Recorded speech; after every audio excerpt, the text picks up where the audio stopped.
Hello guys, good morning. Ayan, natuyo na po yung ating pinalambot na pork. For today's video guys, magluluto po tayo ng pork apritada. Meron po tayong dalawang lata na green peas at saka yung rino. Yes, nagayat ko na rin po yung ating carrots at saka yung patatas. Meron tayong tomato paste. Yes, of course, tomato paste at saka yung ketchup UFC. Yes, di mawala po yung ating panggisa, yung ating buttercream. At saka meron tayong nor, ginisa, at saka yung oyster sauce.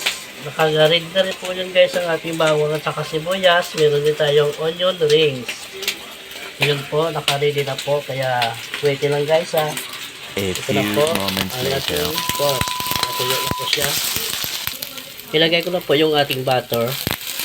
Para may sama na rin po natin sa igisa yung ating garlic saka yung sibuyas. Sama natin yung ating garlic. Hindi pa, nagisa ko pa lang. Saka yung ating sibuyas, sama na rin sa igisa. Sabay na rin natin guys yung ating carrots sa patatas. Para sabay sa pagluto. Fried pa sana to yung walang guys. Parang fried na rin kasama ito kasi meron naman tayo butter. Then guys, mag-add muna tayo ng water para makalambot po natin yung ating carrots at yung patatas. Ito guys, maglagay muna tayo ng 1 pork cubes at saka yung ating tomato paste.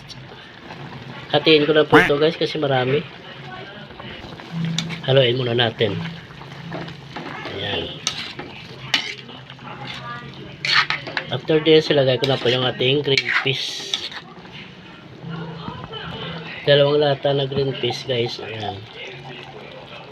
Nung nakaraan nagluto ako ng chicken apritada, nakalimutan ko magkuha ng ating menu na video. Kasi nag-swimming po kami, sobrang busy. Kaya hindi ako nakakuha ng video ng chicken apritada. Ito naman, pork apritada. Ayan po. Meron po tayo guys rino. Ilagay na po natin ito. Isang latang rino din po. Haluin muna natin guys. Napakaganda ng kulay ng ating pork apritada. Special menu ni Mar ngayon, umaga. Mag-add muna tayo guys ng oyster sauce. Ayan po. So yun guys, mag-add tayo ng konting ketchup lamang po para gumanda pa ang kulay. Hatiin ko na lang po ito. Ito na guys ang ating finished product. Maglagay na po tayo ng onion rings. So yun guys, kapag bago pa lang kayo po sa aking page, paki-follow na lang po. Dito po kay Mar Singson Magalona. Mega shoutout po dyan sa aking lahat sa mga all friends and followers. Maraming salamat po sa inyong panonood.